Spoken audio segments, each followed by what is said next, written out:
kulan wanaagsan daawadayaal kusoo dhawaada wararkii ugu dambeeyay hogaamiyaha maamulka SSC Qaatumo Cabdulqaadir oo Cali Firdhiye waxa uu daati raacsiiyay hadalkiisa Ciid Dani maantana Muqdisho ayuu imaanayaa isagoo oo jaakeynaya ayaa la filayaa in lagu soo dhaweeyo garoonka diwradaha aadan cadde ee magaalada Muqdisho. Firdhiye ujeedada Muqdisho uu imaanayo iyo maamulka SSC Qaatumo iyagoo maamul buuxa kadib waxay u sameynaysaa micno weyn waan soo gudbin doonaa waan idin la wadaagi doonaa iyo madaxweynaha Puntland oo ka xanaaqsan imaanshaha Cabdulqaadir Firdhiye ee magaalada Muqdisho si uu kaga qayb galo shir xasaasi ah oo Muqdisho ka dhacaya waan idin la wadaagi doonaa haddii ay been raali ka noqdo. Qodobada kale oo aan idin la wadaagi doono waxaa kamid ah madaxweyne Xasan Sheekh Maxamuud seefta ayuu gasha kala baxay waxa uu hadda doonayaa inuu xilka ka qaado taliyaha hay'adda nabad sugidda iyo sirdoonka qaranka Sambaloolshe warqadda xilka qaadistiisa miiska ay saaran tahay kadib kulan ay xalay Muqdisho ku yeesheen madaxweyne Xasan Sheekh Maxamuud iyo ra'iisul wasaare Xamse Cabdi Barre waa kuma cidda bedeli karto Sambaloolshe oo hadda hay'adda nabad sugidda laga qaadayo deemo fara badan lagu yeeshay waan idin la wadaagi doonaa ka horse muuqaalka like saar oo subscribe saar bartaan ku soo biir si aad u hesho wararkii iyo macluumaadkii ugu dambeeyay aan ku bilow. Hogaamiyaha maamulka SSC Qaatumo ayaa waxa uu daad ka raacsiiyay hadalkii Ciid Cabdullaahi Dani uu shalay ka dhawaajiyay oo ah in dowlad goboleedka SSC Qaatumo uusan aqoonsaneen dibna ay kaga laabato in ay maamul buuxa oo ka tirsan dowladda federaalka Soomaaliya ay tahay.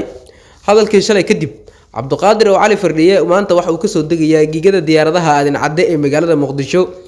markii ugu horeysayna maamulka SSC Qaatumo waxa ay ka qayb galayaan shirka golaha wadatashiga qaran iyagoo maamul goboleed buuxa oo dalka ka jira kamid ah.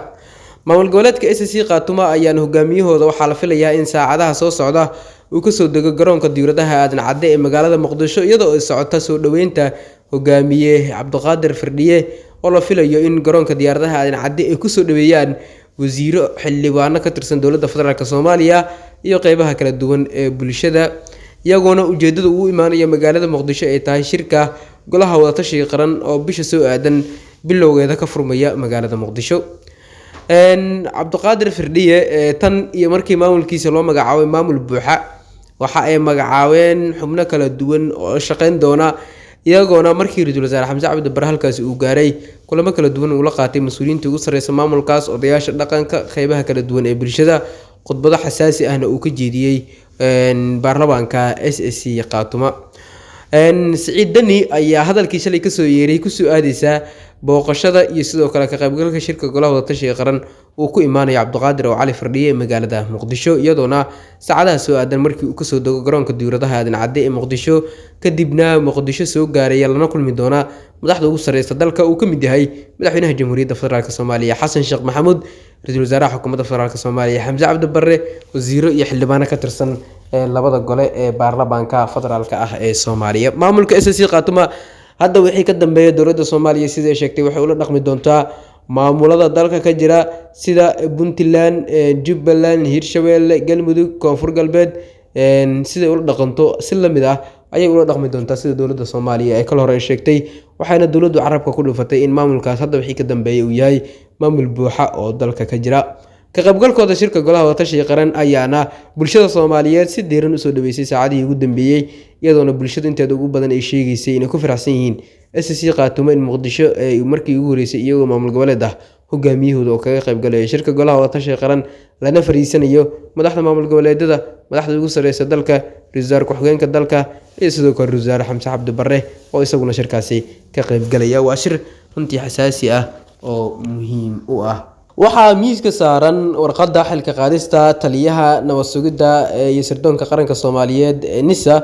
Cabdullaahi Maxamed Cali Sambaloolshe iyadoona xalay Muqdisho shir xasaasi ah ay ku yeesheen madaxweyne Xasan Sheekh Maxamuud iyo ra'iisul wasaare Xamse Cabdi Barre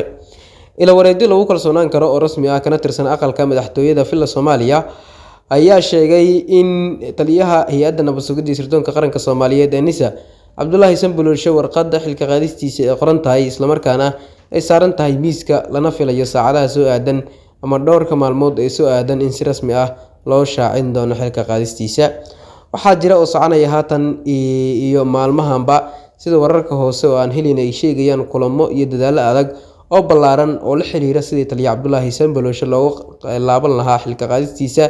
miiska saareed isla markaana looga badbaadin lahaa seefta uu madaxweyne xasan sheekh maxamuud uu gasha kala baxay si uu u hagaajiyo dayaca ku yimid laamaha amniga ee kala duwan ee dowladda federaalka ah ee Soomaaliya.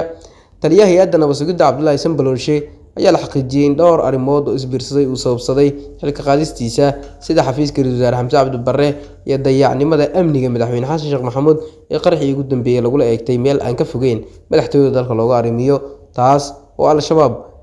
sheegeen in ay doonayeen inay ku qaariyaan madaxweynaha. Xilka qaadista Taliya Sanbalolshe ayaa sidoo kale sabab weyn u ah ka bixitaanka ciidamada xoogga dalka Soomaaliyeed iyo kuwa macawisleyda deegaanka istiraatiijiga ah ee Aboore ee gobolka Hiiraan, taasoo sabab u ahayd bixitaanka ciidamada bixin la'aanta lacago ku dhow $5 milyan oo lagu yeeshay hay'adda sirdoonka ee nabad sugidda qaranka NISA, taasoo ay ku yeesheen qaar ka mid ah ganacsatada reer Hiiraan ee bixiya saadka iyo sahayda ciidamada deegaanka ee gobolka.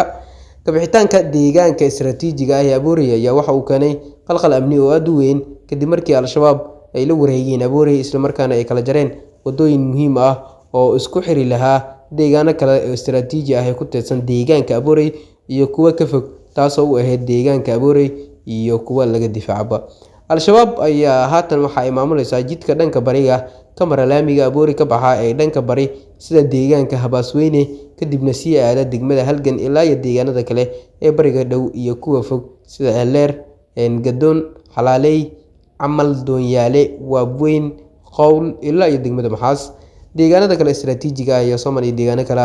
ka mid ah, balse xasan sheekh maxamuud hadda waxa uu doonayaa in Cabdullaahi Sanbalolshe xilka laga xayuubiyo maadaama dayac amni oo fara badan hay'adaha amniga ay la kulmeen. Xilka qaadistiisana waxaa la filayaa in maalmaha soo aadan ay noqoto hadduu eebbiyo raalli ka noqdo sida qorshaha uu yahay. Mahad Maxamed Salaad ayaa la hadalhayay maalmihii ugu dambeeyay in la soo celinayo, balse dowladda Soomaaliya weli go'aan rasmi ah kama aysan gaarin arrinkaasi. waad ku mahadsantahay daawashada muuqaalkan. Like saar oo subscribe saar bartana ku sabir si aad u hesho wararkii iyo macluumaadkii ugu dambeeyay.